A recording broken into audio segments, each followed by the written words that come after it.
Hello, welcome to another edition of Dr. Bickmore's Why Wednesday in Conversation. And today my guest is Ed Kardos. Ed, it's great to kind of finally meet. We've done some interviews or questions online and through email and stuff, but here we are. It's great to be here. We have to give credit to Ashley Boyd. Ashley is a colleague of mine who moved there. I think she's a chair of your department now, or doing Yes. that kind of work. Yeah, And she's Go chair ahead of, and tell us what she's doing now. yeah, she's the chair of teaching and learning here at the VCU School of Education. And I found her to be delightful. We've had some nice conversations. So she's a welcome addition to VCU School of Education. Yeah, it's interesting that sometimes people who are interested in young adult literature, the field is small enough that if you work at it just a little bit, you find you find these colleagues. And I got to tell you, the first time I really had a conversation with Ashley is that we accidentally were in the same session at AERA, and we were doing similar work on mentoring and new teachers and that kind of stuff. And I heard her present, and I thought, oh wow, she's really smart. You Yeah. know, she was a brand new, assistant professor and doing that work. So I talked to her after because I kind of knew who she was from some mutual friends, and so we stayed connected over that. And she's done some things for the blog, and she's written a couple of chapters for books that I've edited. And so she's been a real good friend, and I'm glad to see her making progress along the way. Yes, one of the things that I will mention is that when we were talking, Ashley and I, we were talking about School of Education business, and somehow we got off on talking about young adult literature, and I shared with her about my books, and she was pretty excited about that. But then the more we talked about it, somehow the novel A Separate Piece came up. Yeah. And so I mentioned to her that that was a pretty influential novel for me, and had mentioned that it was somewhat inspirational, and she shared that that was a book that she felt very close to and has used it in her teaching over the many years. So I found that we were kind of kindred spirits in a way. So. Well, that's a perfect headway into to you as a writer, and kind of one of the first books I'd like to talk about right out of the gate. And in fact, we might as well just pick this up.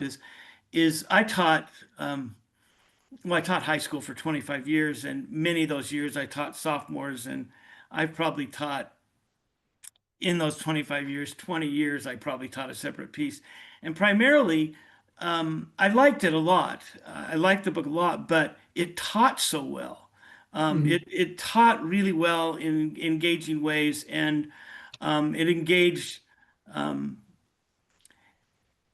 young male readers equally as well as young female readers, which can be a trick, Mhm. in high school. Yeah. And I've come to appreciate what that book can do, and it can be a really complicated text.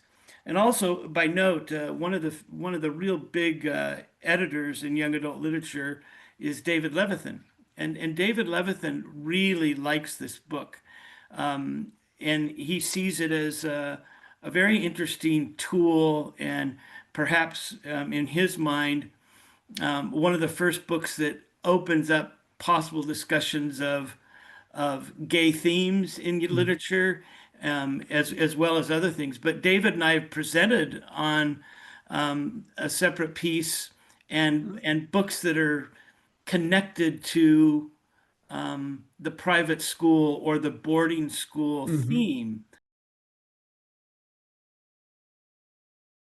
right? Then you Sure. get to the Catcher in the Rye, and you can do a lot of things. And we would say it. We also get to Cutting of Harp Strings. So Mhm. tell us a little bit about, because it's not your first book, but tell us about the impulse to write a book that has such a heritage. I mean, when you're writing a boarding school book, a Mhm. separate piece or Catcher in the Rye just have to hover over the edges of your mind, right? Sure. Yeah, well, actually, maybe I should step back just a couple of steps. I attended a all boys Catholic high school.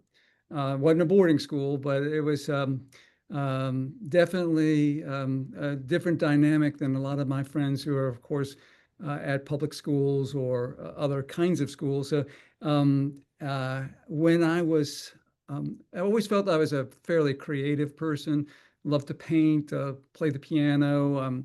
Other kinds of things that just always had always looked at life in a more creative with a more creative lens. You know, how can if I had a project in school, I thought, well, how can I use art or something along those lines to for this particular project? But I say that only because that's what really kind of got me interested in writing, because my sophomore year at this all boys school, I had a my teacher, my English teacher, was really, I would say, my Mr. Keating of Dead Poets Society. Sure. Um, in this Catholic school run by Benedictine monks, the classrooms are old. Excuse me, were old, high ceilings, cracking plaster. There's no pictures on the wall. There might be a crucifix on the wall, of course, but it was very, very austere. And so my sophomore year, going into a new classroom with the English teacher, who of course was not a Benedictine monk, but walking into his classroom, the walls were had posters of all sorts of things, of composers or posters of um, just all kinds of things, and then shelves of books, all around the room. There'd be perhaps a record player playing some kind of classical music. And as I walked in and everyone else did, we were kind of like first day pretty stunned. And it's like, okay, let me find a seat and like sit here until the teacher comes. And uh, he again was pretty inspirational. And that's where I started to begin my love of literature, was because of him, Yeah. and just because of the perspective. He didn't jump on top of a desk or anything like that, but he came close. And this was back in the 70s, so Yeah. before the um, but um, but anyway, so that's what made me think, huh? And that's when I read, of course, A Separate Piece. That was one of the Yeah. books that he so. So it hovers there around, and eventually you decide to write. You write a series of three fantasy books, which we'll talk about later. But why turn to this boarding school thing? What about this frame of kind of turning to realistic fiction? uh, what gave you the courage or the inspiration to shift kind of genres again? So actually, Steve, the Cutting of Harp Strings, I started writing in 1994. Oh, So that was, in a sense, the first book. It wasn't my first book published, but yeah, it was kind of a labor of love, and I spent a lot of time when I could writing.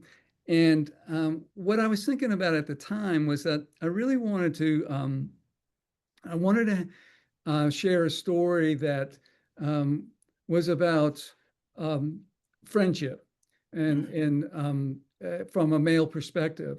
And I wanted to show that uh, um, males, boys, can certainly have more, I guess, more intense relationships, more complex relationships than what was always depicted in the media. Or, and so so I've always kind of searched for books about friendships among males, and I feel like there's not a whole lot of those. And so I read a bunch that I could get my hands on, and I think there's more and more now than ever. right. But in those days, even in the 90s, so I thought And that was even before the term bromance was a, Right. a term. But the point is, I thought, I'd like to have a, and then I thought back of my, back to a separate piece.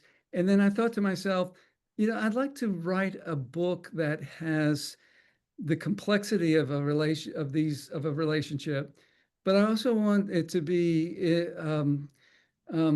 uplifting, or I wanted to go from the heartbreak to euphoria, or Yeah.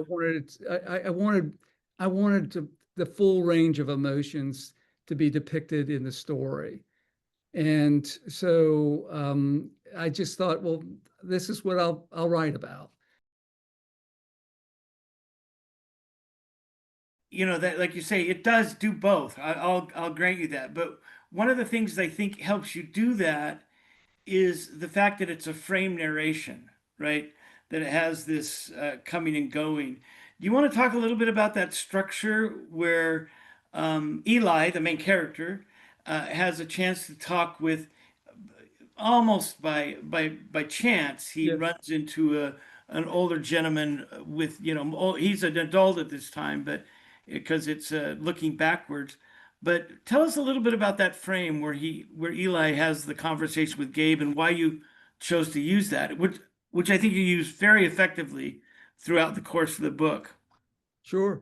Yeah, I'm kind of reflective in nature myself, and in a sense, the story is is my story, and so I thought maybe the best way to start the story is from that reflective viewpoint, where someone comes back 25 years later. They've had some life experiences since then.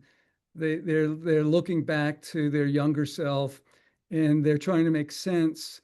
And they're trying to make sense of their younger life in order to go forward with their current life and an older self. Yeah. And so I thought perhaps it would be good for Eli to come back to visit the place that was very meaningful to him, where he met Aiden, and where he um, really had that change, that year of real self-discovery and real change and transformation. And so, and I often think that way in my own head, that in order to go forward, I need to kind of take a retrospective or a reflection of the past. And I know a lot of times folks will say that you live in the, current, in the present, and you got to give up the past, and the future's, down the road. So you got to live in the now. So that was another part of this, is that I wanted to make sure that the story was about the now, but it was about the now 25 years ago. Yeah. But it's also the now today, because Eli is um, living in that moment and trying to make sense of his life, and so forth. So I just thought it would be a great way for him to happen upon this older man fishing, and where this older man um, kind of pulls it out of him, like, what are you doing here? What's going Yeah. on? And I think that's all this character needed. I thought about that quite a bit. Would a character open up and like that, like Eli did with the older man Gabe, in that circumstance? And I thought about it long and hard. I think yes, Eli would, knowing who Eli was, where he had come from, where he was in his where he was in his life at that moment, and this more loving older gentleman, who engaging gentleman. I think it provided that portal into, or that doorway for him to say, yeah, well, yeah, let me share some things with you. Yeah, And so, I think that young readers, as much as they kind of want to push aside the adult world, they're all looking for mentors. They're all looking for someone to give them a piece of advice that might really work. And I've often thought, I'm 70 now, and I think I don't think about the world radically different than I did when I was 20. Yeah. There's big changes, I think, from 15 to 20 or 22, but um, have I fulfilled everything I want? No, but reflecting on the past and decisions I made in high school, decisions I made in college, decisions I made when I recently graduated are all still pretty impactful Mhm. and frankly revisited from time Mhm. to time. So I found that really useful. It's almost like Gabe is giving Eli permission to really vocalize and put context to the fact that he's made this journey, right? He's Sure. almost made this journey, but can't quite admit that he's making it in some ways, right? Right. Exactly. But Gabe says, yeah, it's okay to think about these things. Hmm. And how are you thinking about these things? Right. Right. So I like that. I like that tool quite a bit. So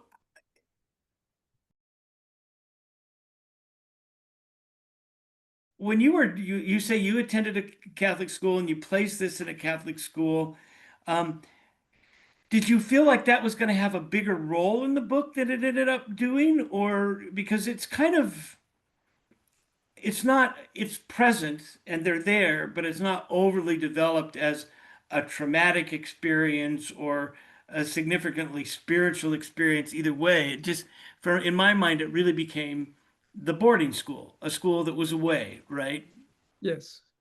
So yeah, that was done intentionally. I used the Catholic school kind of just as the backdrop, and I used it as the backdrop because that's what I knew about, and I knew. But I said to myself, there's so many books out there. I feel that are about growing up Catholic, and this is what you run into in the Catholic guilt or this, that, and the other thing. And I thought, nah, I'm not going to do any of that. However, I am going to kind of show um, students and the boys in the Catholic school, and that they kind of are like others. They're Yeah. not always thinking in terms of, what you stereotypically get from when you read those books that have a Catholic um, where the theme is more about how Catholicism or in that environment shaped them. I didn't want that. So I think the other thing that both the Catholic schools and the private schools do for you is um, well, I mean, for the reader, it mhm, shows young adult readers that there are kids and settings where school and study and doing well is important, as well as all the other things, as well as the mhm, athletics and the friendships and sure. the bullying or the conflicts, all those other kind of things. And I think sometimes in regular American schools, kids lose track of the fact that there are a large number of people who take this business of being educated Mhm, pretty seriously, right? That they right. are worried about their exams, they are worried about the day-to-day studying, they are worried about, oh, this is distracting me from my Right. education, but is it a valuable distraction in and of Mhm, itself, right? Because there's something to be said for learning to be an adolescent, right? Learning mhm, to make friendships, right? But sure. so I thought about that quite a bit, and I sometimes wished when I was, when I was in the classroom that more students would see the role of learning as their responsibility Mhm, and not the responsibility. And I think you give this to all these kids. These kids mhm, are kind of self-motivated to make the grade, whether to excel, maybe we'll put that to the side, right? But certainly they're all involved in taking the exams and doing well. sure. Yeah, and one of the things though I thought would be good, even though I didn't focus on the Catholic school experience, the Father Meinrad is definitely a mentor and spends time um, in the classroom uh, with Eli, Aiden, and others, and can he can draw out conversations that um, are not necessarily um, some are somewhat religious, but they're not really. They're more spiritual or more philosophical. And I Yeah. thought that gave me an opportunity to do that with a mentor type in the classroom. Yeah, I think a lot of those things work really well. And I think it's I like the notion. I always like the notion of companion books. Like if you were teaching a separate piece, and then the next assignment was for everybody individually to choose a boarding school book, right, or something else, then I could think, well, some kids might be drawn to the Catcher in the Rye. Certainly, kids would be drawn to the Cutting of Harp Strings and a host of others that we could pick, right? But I thought you're well entrenched in this tradition, but doing something radically different than a separate piece. I think your focus on some of the philosophical questions, and I think you're right that they might be linked to spirituality in ways, but there's certainly more um, in the realm of philosophy, I'll say. Mhm. You know, Yeah. I'm trying to figure out how much to give away or how what to do with these characters because the interaction between Aiden and Eli will seem familiar to readers of books like this, but it's not the same. It's not Aristotle and Dante discover the secrets of the Mhm. universe. Right. Could they be related? Sure, but they're different questions. They're different Mhm. relationships that are being explored. So I like that really a great deal.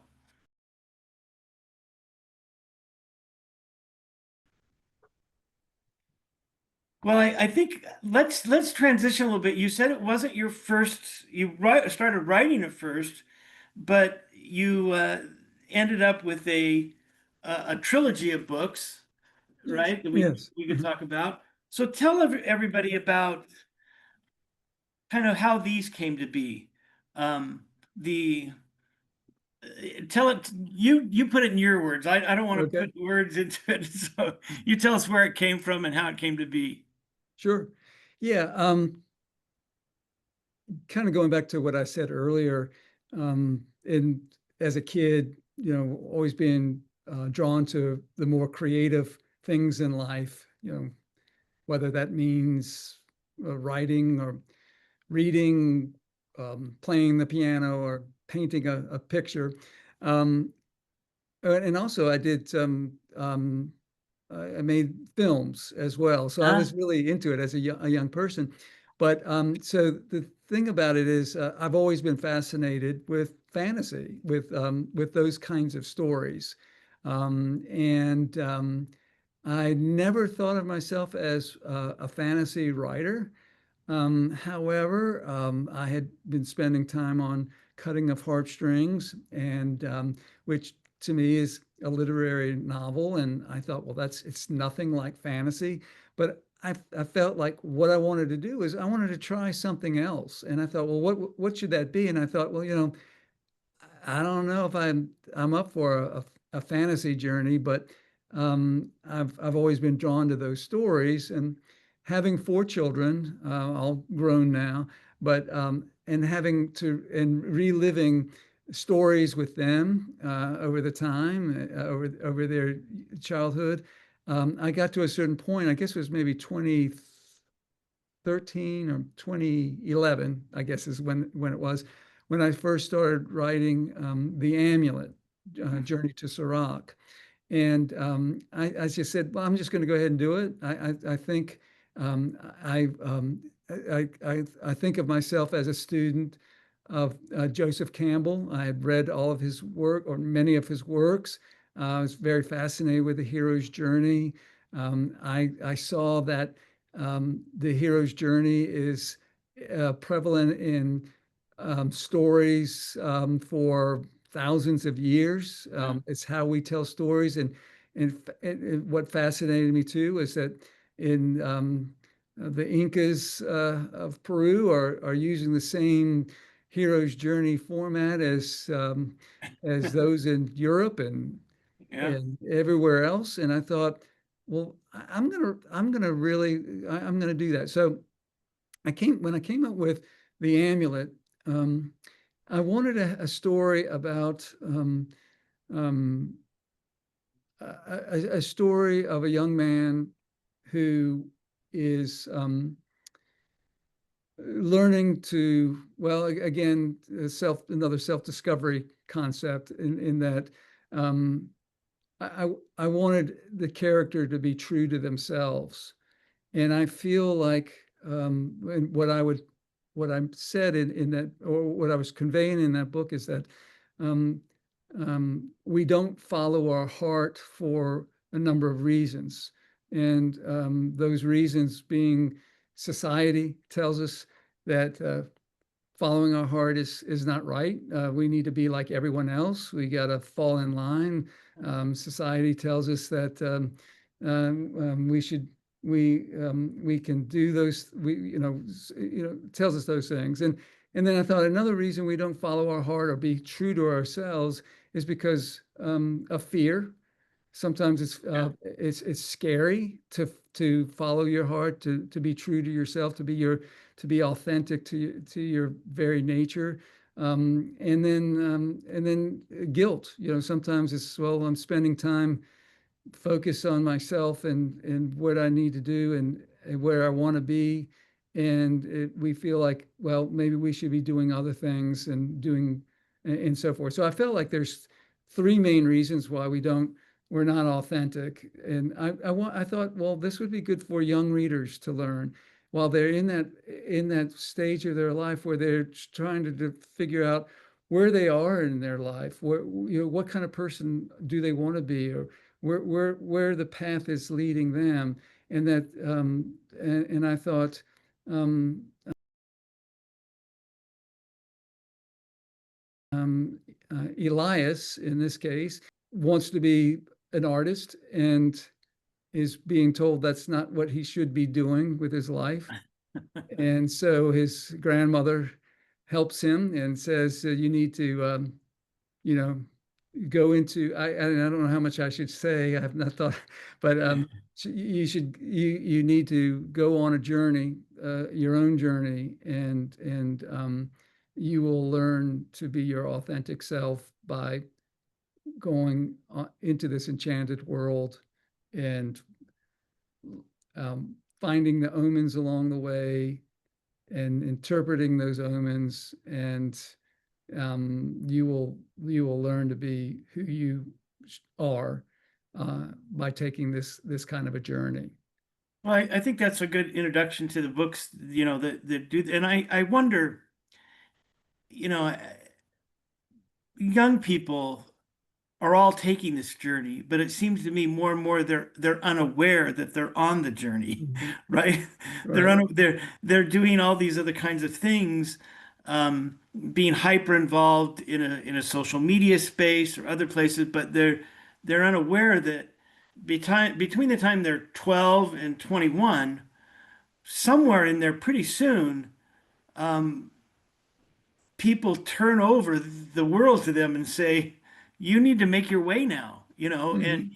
and if you weren't paying attention along the way, it's kind of like I think a little bit about the Percy Jackson books where the kid kind of accidentally discovers, oh, I have these powers and what do I need to do with them, right? Right. Well, then because he's aware he has those powers, he starts, problem solving in some interesting kinds of ways. Hmm. But I think that too many of our of kids are not aware that they're making the first steps of their journey, and sometimes because of that they end up having to do a lot of backspacing, or they're they're lost in what's going to give them fulfillment, right? They Hmm. haven't explored their artistic side or their hardworking side, or I met I had a kid that was a sophomore that was really unattentive in school, and he was tired all the time. And this was, geez, almost 20 years ago. But come to find out, he was playing World of Warcraft and some of those things 7 or 8 hours a day, right? Mhm. All day, all night long. And I asked his friends, "Is he any good at it?" And they said, "Yeah, he's really good. He's the best we know at playing this." But he developed that, but he hadn't used or didn't understand his attention to detail or his hand skills could give him other things, Mhm. right? And it was a real struggle for him to do the day-to-day life of school, right? And maybe there should have been a better way. Maybe he should have clept out, and maybe in today's world he could be a professional gamer. But at the time, 20 years ago, he just floundered in almost Mhm. every other arena. And thank goodness when I look back that he had some friends. And he wasn't totally isolated, right? He had friends that would play. But I think um, those kinds of kids who are unaware that the things they're developing might be things they could use later in other ways, right? But they're not Yeah. they're not aware of those things. I think it's really interesting. So now you hold down a full-time job. So Yes. when do you write this? So when do you find that you're a writer? Maybe tell us a little bit about what you do so that you can eat, and then when do you write so that you can become a writer who provides enough uh Sure. Well, Steve, that's why it's taken me so long to complete a book. So I write when I can, and I guess I consider myself more of a binge writer. So when I find chunks of time, usually on the weekend, that's when I'll do most of my writing. And I'm not currently writing a book now, and I know what it takes to write a book, or the dedication and the time commitment. So I want to make sure that when I jump into the next book, which will be soon, that I make that commitment, both in time and energy. And but yeah, it's something that I try to find the time where I can. Again, having 4 kids, um, yeah. and then working full time. Yeah, there's not been a whole lot of extra time, but I don't do a lot of other things what that zap my time. So, I have friends that might play golf or something, and that Yeah. takes a full afternoon thing, or whatever they do, and or fish or whatever they do. My time to myself is writing, and um, I, I also found out, and my hat's off to you, because I started a blog, and that takes a tremendous amount of time and Yeah, energy. when my advice to people when they say they're going to do it, I say, don't do it. Right. Well, Don't do it. I started it, um, and then I thought, well, gosh, I need to spend time writing stories, and so that's Mhm. what I will probably have to do. I'll put the blog away for a while, unfortunately, and then Yeah, I'll jump into writing that sixth book, and and but 4 of the 5 books I've written are essentially young adult. yeah, The fifth book is more for an older audience. yeah. That's interesting that. So you say you write in big blocks of time, so you look for those weekends or other things. I've always been amazed at the people that can write in the spare minutes, right? Mm, I've known 2 or 3 people who are pretty successful writers. Um, Gary Schmidt, for example, was a longtime university professor, and he wrote in the downtime. Oh, I have mm, an hour between this class and the next, I'm writing. And his goal was to write something every day, right? right, Even if it wasn't big. But I've always been amazed that people can do that. I would probably have to be a binge writer if I'm going to write long-term format. The blog, though, I tended to do that. Okay, I've got 45 minutes here. I'll try to get a blog post. And I try now not to write a blog post. I try to get to provide a format for others to write a right. Wednesday post, right? So that's there.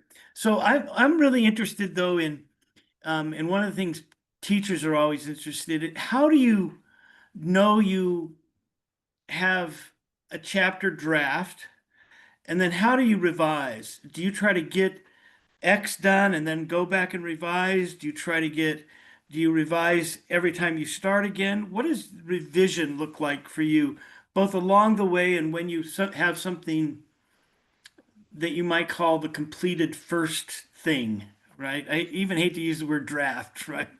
Yeah. Well, it's kind of interesting because um, I don't really, I tell people I'm not really a writer, but I'm a rewriter because it seems like that's all I'm doing. I kind of come up with a concept and I get that down quickly on a piece of paper, so to speak. I mean, I type it out. And then I, I develop that concept.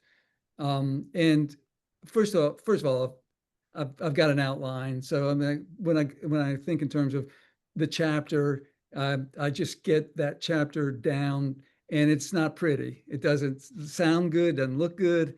It's it and all that. So I spend my time writing draft after draft after draft. And so if someone says, "How many drafts did it take you to write that chapter or that book?"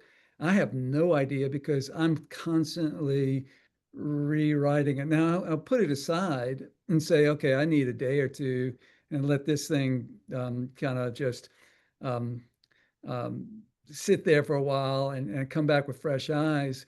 And so it's not, so then I'll do that. But I really don't move on to say the next chapter of the book until feel pretty good about what I just wrote. And but it doesn't mean that later on I don't come back and do a whole Yeah. lot more work with that chapter, a couple weeks down the road.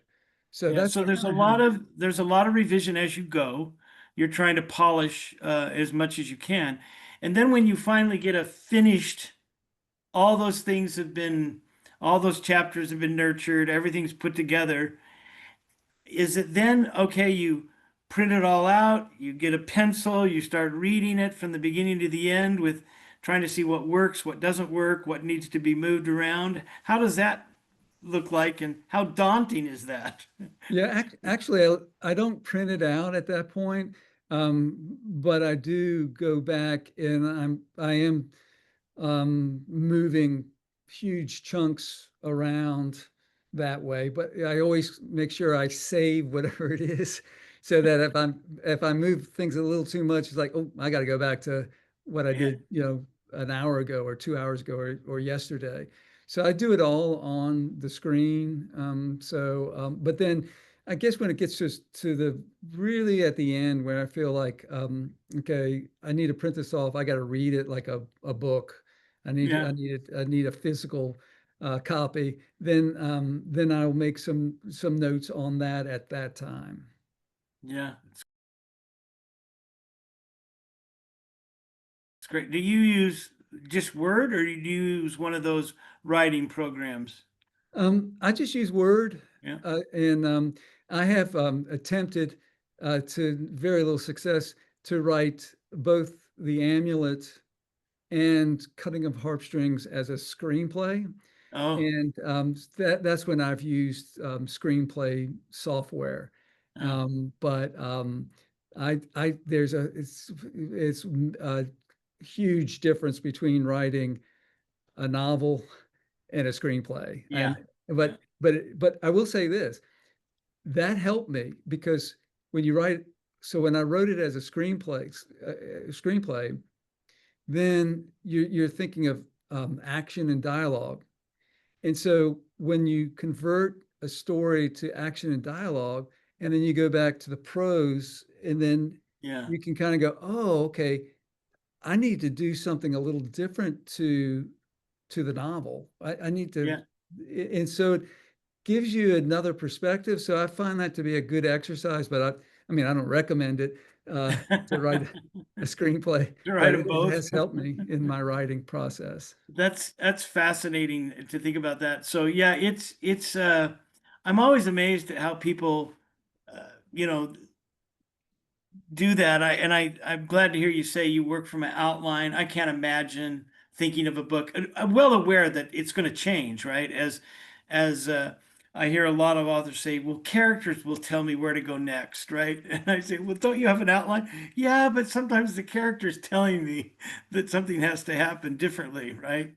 To make that work. Yeah, no, I can understand that, and you do get to know your characters really well, and you sometimes forget they're not real, but it's like, Yeah. and so I know I've written some things, and I go, oh, I wonder why he did that. It's like, well, of course I know why he did that. I wrote that, but Yeah. it is kind of interesting when authors, writers, and they talk in terms Yeah. of the character tells them what to do. So you say you're hinting at a next book. Do you have any idea what kind of genre it's going to be, or what's going to be next, or the germ of the idea is working? So um, right now, what I'm thinking in terms of thinking of writing a tie-in to Cutting of Harp Strings, and the tie-in would be from Aidan's perspective, from his point of view, and I don't want to say a whole lot, but Yeah, I thought there could be an interesting story, and maybe starting at a different point in time.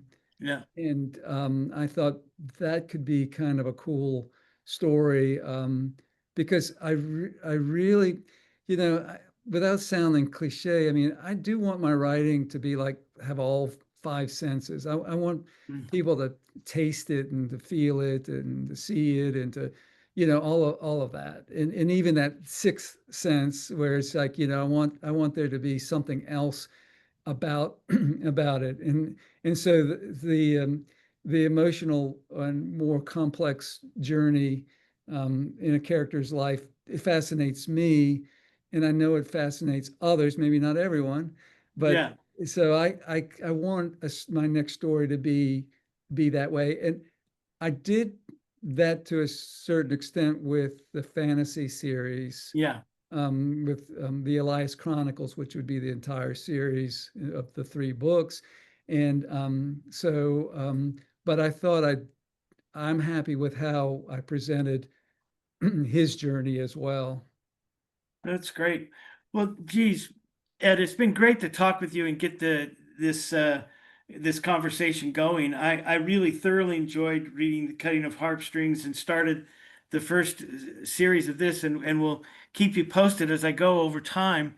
But again, this is a perfect example of colleagues in the field of young adult literature making these connections. I'm really grateful that Ashley said something to you and was willing to put us together because I thought, here's another. Next time I give a presentation on boarding school books, I have something else and new to say. That would be great and really an interesting kind of take on it that I haven't seen before. I'm thinking so. I look forward to seeing what's next. Well, great. I appreciate it. And this has been a real pleasure. I've enjoyed talking with you, and I know we will, or I hope we will continue to talk. And but I certainly do appreciate the opportunity to spend some time with you today.